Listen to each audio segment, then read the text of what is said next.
Buenos días, Javier. Un abrazo para usted, para Jaime, para don Ramiro. Me parece que también vi por ahí a Andrea González. Le envío también un abrazo, por supuesto, a todos quienes nos están mirando y escuchando en I99. Bienvenido. Y justamente Andrea va a iniciar el diálogo con usted, doctor Quintana. Andrea. Ismael, buenos días, qué gusto saludarte. Bueno, vamos a la pepa del encebollado o el pescado del encebollado. La consulta popular es realmente solamente afianzar la expectativa que se tiene del manejo que ha tenido Daniel Noboa, o realmente nos sirve para que se ejecute de mejor manera la justicia en el país. A ver, yo creo que hay de todo un poco en esta consulta popular. Sí, sin lugar a dudas, porque esa además es la tradición de nuestras democracias, los presidentes suelen utilizar estos mecanismos para hacer una evaluación de su popularidad con respecto al electorado, mucho más cuando estamos en año preelectoral y con un presidente que en muchas de sus actividades se parece mucho a otros que en su momento eran presidentes y que utilizaban la presidencia como un trampolín para la reelección. Es decir, un presidente pensando no tanto en solucionar los problemas actuales, sino pensando en cómo se hace más popular para ganar una reelección. Y en medio de eso, entonces, usted tiene un primer paquete, Andrea, de preguntas que tienen que ver con plebiscito, ¿cierto? Respecto de esas, yo creo que son preguntas absolutamente inútiles y sobre eso hemos conversado algunas veces, Todas son en el inútiles, sentido de que hay ninguna sirve. temas, a mí me parece que hay asuntos que no requieren un plebiscito. Sí, Es decir, efectivamente. incluso aunque la gente el próximo mes le diga no a Daniel Noboa en las urnas en esto, cosa que yo veo tanto compleja, el presidente está habilitado para presentar proyectos de ley en la Asamblea Nacional sin restricción de materia, además. Entonces, en ese sentido, creo que va por otro lado, no Es decir, ofrecerle si a la no se gente aprueba en un consulta, placebo igual hay en otros temas de seguridad. mecanismos. Ahora, eso en cuanto a lo que tiene que ver con el plebiscito. En lo que yo creo que Daniel Noboa sí está planteando ya asuntos importantes, trascendentes, es en la segunda parte, que tiene que ver con el referéndum. Ahí sí hay cuatro preguntas que ya fueron mejor elaboradas, que tienen unos anexos técnicamente mejor hechos y que plantean temas importantes. El tema de la eh, extradición es fundamental en estos Así es. tiempos. Creo que ahora sí, a diferencia de la pregunta incompleta y falseta de Guillermo Lazo, esta sí es una pregunta que está bien hecha y apuntaría a abrir el paraguas de la extradición de ciudadanos ecuatorianos en cualquier clase de delito. Eso es importante. El asunto de arbitraje comercial internacional es fundamental debido a la tara ideológica que se incluyó en el 422 de la Constitución, que estemos debatiendo actualmente. Yo he escuchado varias intervenciones de la ministra del Trabajo muy claras respecto a la posibilidad de abrir la contratación laboral por horas y el contrato también a plazo fijo como nuevas y adicionales modalidades de contrato de trabajo, sin dejar de reconocer las que ya están vigentes y que se mantendrán como han estado. Y finalmente un tema que ha sido objeto de debate, la creación de judicaturas constitucionales especializadas precisamente para solventar este debate que se ha dado en este último tiempo sobre las garantías jurisdiccionales. Ahí sí yo creo que hay temas En ese te pido fundamentales. que te explayes porque para el común denominador de la persona de a pie no entiende por qué debería haber un juez que realmente esté especializado en esos temas para tratarlos. ¿Qué es lo que ha venido pasando? ¿Cuál es el histórico de aquellos jueces que no son expertos en estos temas y manejan al final del día estos temas trascendentales? A ver, lo que pasa es que actualmente cuando alguien va a presentar una acción de protección o una medida cautelar o una habeas corpus, etcétera, eh, tiene la posibilidad de hacerlo ante el juez de primer nivel del lugar donde el acto o la omisión se han originado o donde surten sus efectos. Juez de primer nivel de cualquier En materia. cualquier lugar Quiere del decir que país. al día de hoy un juez del trabajo, no de cualquier lugar, pero de cualquier materia. Lo que ha pasado es que hay gente que ha desnaturalizado este asunto y ha tenido que ir a presentar acciones de protección o medidas cautelares en Naranjal, en Zamora Chinchipe, cuando el caso tenía que haberse resuelto, qué sé yo, en Quito, en Ambato, en Riobamba.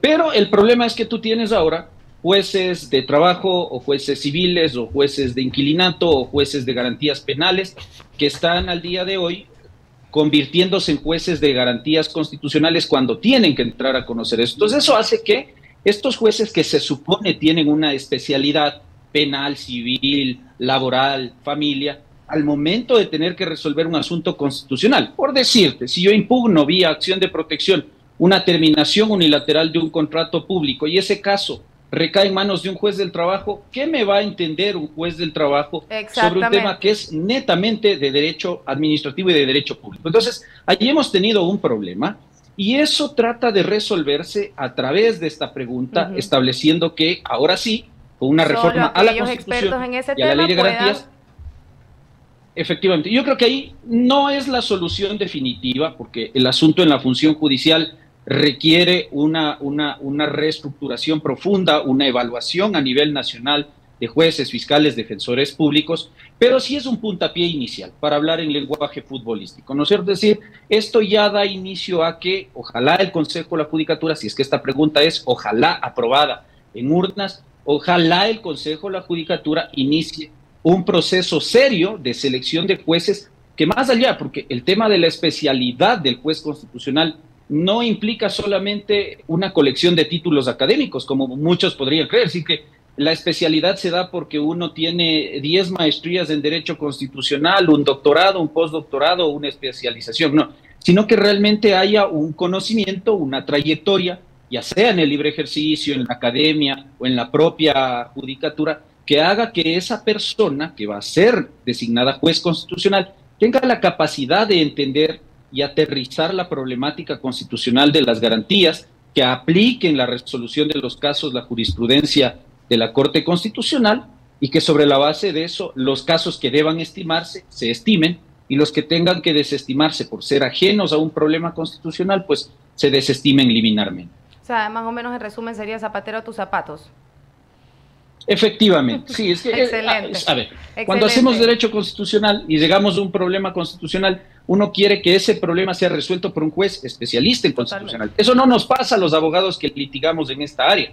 Entonces, cuando un abogado civilista, lleva un lío civil, es resuelto por un juez de lo civil, no por un juez de lo penal. Entonces, en el ámbito constitucional hemos tenido este problema a partir de lo que estableció la Constitución de 2008 y la Ley de Garantías Jurisdiccionales de 2009. Lo polémica que es realmente la Constitución de Montecristi del 2008 y lo abierta que está cada vez y cuando a que hayan interpretaciones, creo que es una pregunta válida y lo has dejado muy claro, Ismael. Te agradezco por las respuestas y le doy el paso a Jaime, que está ahí ya listo para seguir consultando sobre el tema. Estamos conversando consulta popular y cuáles son realmente los efectos que tienen las preguntas de la consulta popular separadas en estas dos secciones, de las cuales las 4 últimas o de referéndum vendrían a realmente tender a tener un impacto grande en cómo se maneja. Jaime, ¿está listo?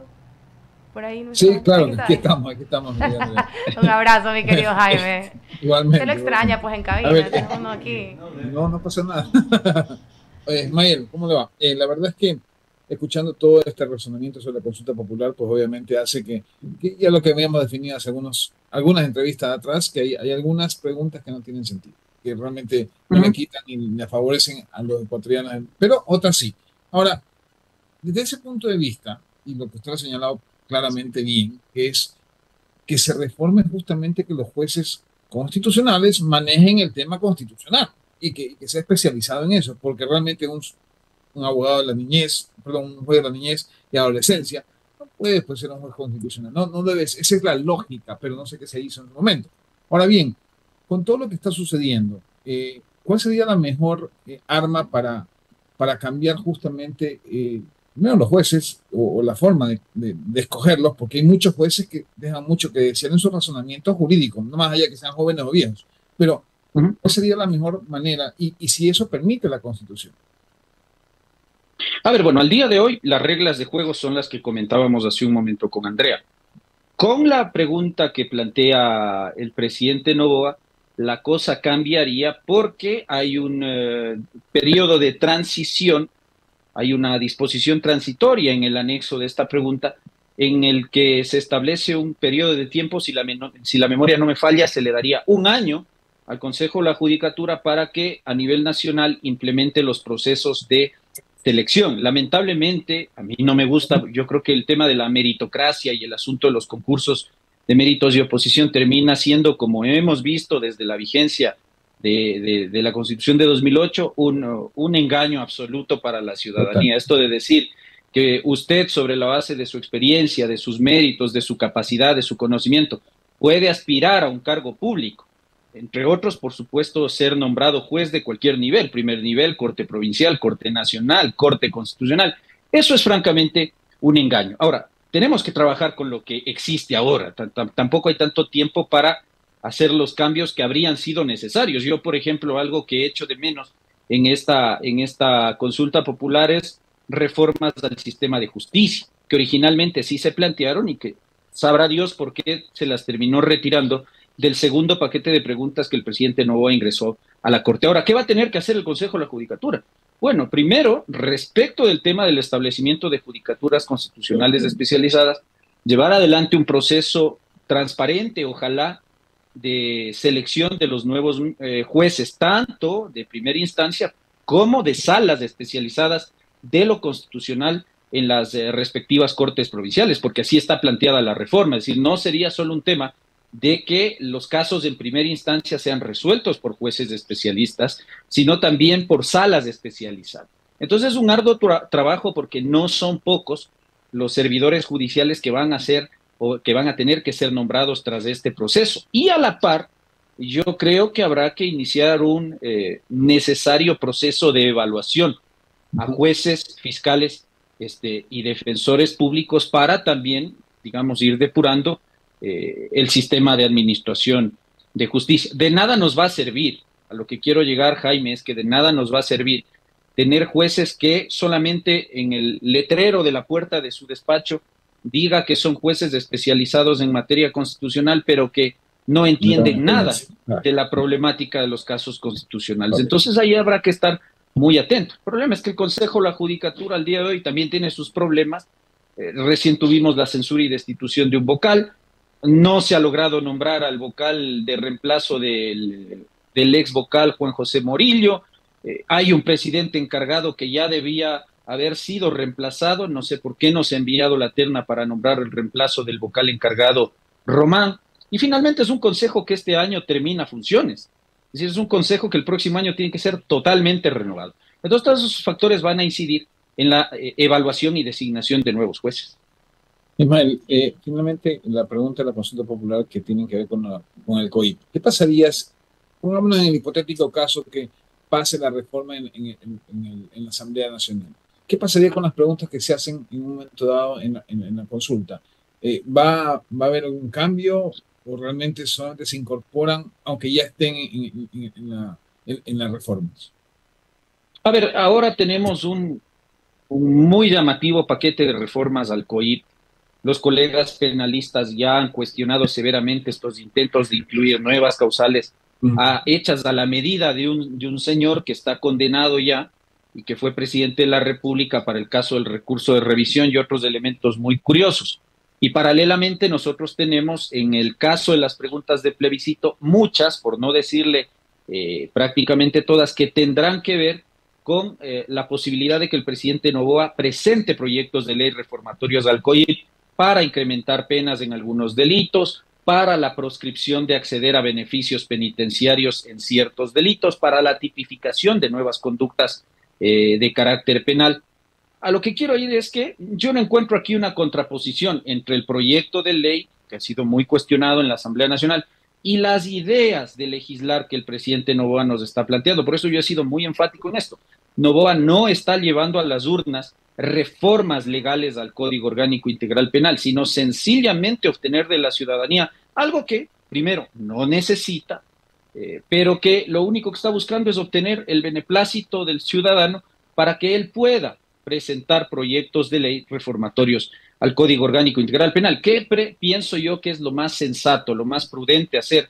Porque estamos ya a puertas de una consulta popular. Creo que la Asamblea debe detener el debate y eventual aprobación de ese proyecto de ley, porque además tiene muchos errores en algunos casos, hasta que se produzca la consulta popular, veamos el resultado de esas preguntas y esperemos a ver eventualmente si es que hay una aprobación de esas preguntas de carácter plebiscitario, que el presidente Noboa envíe los proyectos de ley, se unifiquen todos estos proyectos y salga algo lo mejor elaborado posible con miras a ayudar a resolver el problema de inseguridad en el país.